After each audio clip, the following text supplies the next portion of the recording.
Selamat siang Ibu dan teman-teman. Terima kasih atas kesempatannya. Sehingga di saat ini kami dari kelompok 2 akan mempresentasikan hasil kerja kami mengenai sistem periodik unsur. Sejarah perkembangan sistem periodik unsur yang pertama itu dari triade Dobreiner. Unsur-unsur dikelompokkan berdasarkan kemiripan sifatnya. Tiap kelompok beranggotakan 3 unsur sehingga disebut triade. Di dalam triade, unsur kedua mempunyai sifat-sifat yang berbeda di antara unsur pertama dan unsur ketiga. Contohnya, alkaliformes yang terkandung di dalamnya yaitu Li7, Na23, dan K39. Sedangkan untuk saltformes yang terkandung di dalamnya yaitu Cl35,5, Br80, dan I127. Yang kedua, hukum Octav-Newlands. Unsur-unsur dikelompokkan berdasarkan kenaikan massa atom. Sifat unsur ke-8 mirip dengan sifat unsur ke-1 karena terjadi pengulangan sifat setiap unsur ke-8, maka disebut hukum oktav. Li, Be, B, C, N, O, F, Na, Mg, Al, Si, P, S, Cl, K, Ca, Cr, Ti, Mn, dan Fe. Meskipun ada beberapa hal yang tidak dapat diterima, misalnya Cr tidak mirip dengan Al dan Mn tidak mirip dengan P, serta Fe tidak mirip dengan S. Tetapi hasil yang telah dirintis oleh Dobreiner telah memberikan landasan bagi penyusunan tabel periodik modern seperti yang kita gunakan sekarang. Yang ketiga, sistem periodik Mendeleev.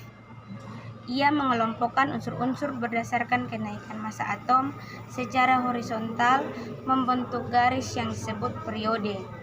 Penyusunan pada periode akan berhenti dan berganti pada periode berikutnya jika terjadi pengulangan sifat unsur. Unsur-unsur dengan sifat yang mirip akan membentuk kolom yang disebut golongan. Ini adalah sistem periodik yang disusun oleh Mendeleev, dapat dilihat pada tabel berikut.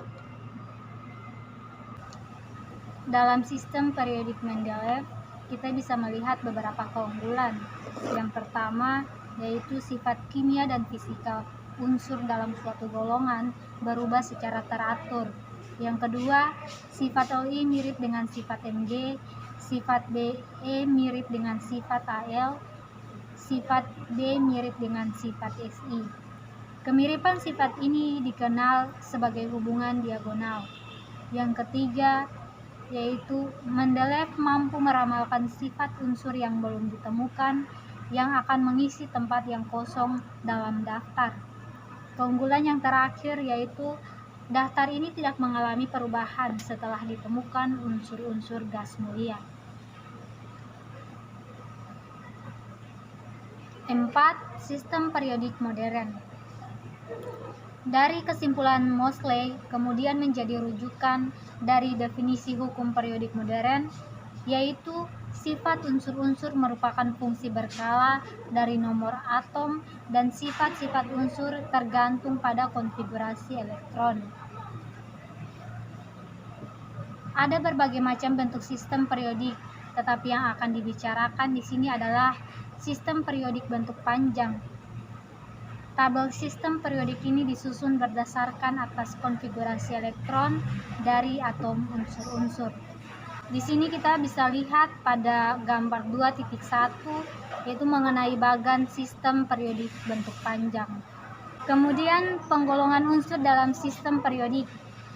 Selain blok, sistem periodik modern juga terdiri dari 2 golongan, yaitu golongan A dan B.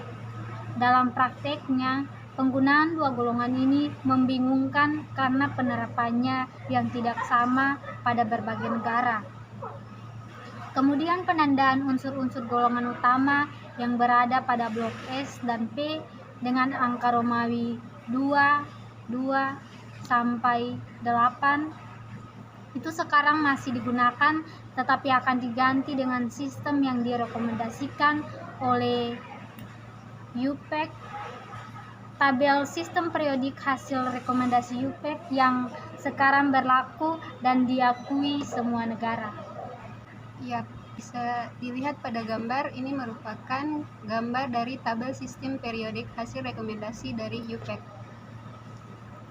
Berdasarkan rekomendasi UPEC, maka tata cara penamaan golongan utama atau blok S dan P dapat dilihat pada tabel 1.4 di bawah ini. Golongan pertama yaitu alkali, golongan kedua alkali tanah, golongan 15 nitogen, golongan 16 kalkogen, golongan 17 halogen, dan golongan 18 yaitu gas mulia. Berikutnya kemiripan sifat unsur. Kemiripan sifat unsur dapat dikelompokkan dalam kemiripan vertikal, kemiripan horizontal, dan kemiripan diagonal. Yang pertama, kemiripan vertikal. Dalam satu golongan, unsur-unsur mempunyai sifat yang mirip karena mempunyai elektron valensi yang sama, banyak. Yang kedua, kemiripan horizontal. Ada unsur-unsur dalam satu periode yang sifatnya mirip. Yang terakhir yaitu kemiripan diagonal. Kemiripan diagonal terbatas pada bagian atas sebelah kiri sistem periodik. Berikutnya, volume atom. Volume atom bergantung pada 3 faktor, yaitu yang pertama, macam kulit terluar. Makin jauh kulit terluar dari inti, maka makin besar volume atomnya. Yang kedua, tarikan kulit oleh inti. Makin besar muatan inti, maka makin kuat tarikan. Yang terakhir, tolakan antara elektron-elektron dalam atom. Makin banyak elektron di kulit terluar, maka makin besar gaya tolakan dari elektron. Berikutnya, titik lele dan titik didih. Pada energi ionisasi didefinisikan sebagai energi minimum yang diperlukan untuk mengeluarkan elektron dari atom dalam fasa gas. Lambangnya G. Sebagaimana ditunjukkan dalam persamaan berikut, Ag dihasilkan A+ tambah Eg. Berikutnya, afinitas elektron. Afinitas elektron adalah negatif entalpi penangkapan elektron oleh atom dalam fasa gas. Atau dengan kata lain, afinitas elektron adalah proses pembentukan ion negatif dengan membebaskan energi, sebagaimana ditunjukkan dalam persamaan sebagai berikut. Ag tambah E dihasilkan A- G. Berikutnya, jari-jari atom. Ukuran atau besarnya atom biasanya dinyatakan dengan jari-jari atom atau jari-jari koevalen. Adapun kecenderungan jari-jari atom dalam sistem periodik adalah sebagai berikut. I. Dari kiri ke kanan dalam satu periode, jari-jari makin kecil. Hal ini terjadi karena semakin bertambah muatan inti sehingga tarikan terhadap elektron makin kuat. I yang kedua, dalam satu golongan dari atas ke bawah, jari-jari makin bertambah besar karena meskipun muatan bertambah, muatan inti efektif hampir tidak pernah dipengaruhi oleh tarikan elektron karena jaraknya yang jauh dari inti. Keelektronegatifan. Keelektronegatifan adalah salah satu parameter atom paling fundamental yang mengungkapkan secara numerik kecenderungan atom untuk menarik elektron dalam molekul. Menurut Pauling, untuk senyawa biner yang tersusun atas atom A dan atom B, dengan keelektronegatifan atom B lebih besar dibandingkan atom A, maka karakter ioniknya dapat diperkirakan dengan persamaan berikut. Karakter ionik sama dengan 1 minus E dipangkatkan minus 1/4 dalam kurung X pangkat B kurang X pangkat A. Keterangannya, X A sama dengan keelektronegatifan atom A, XB sama dengan keelektronegatifan atom B. Demikian hasil presentasi dari kelompok 2. Kiranya kurang atau lebihnya kami mohon maaf.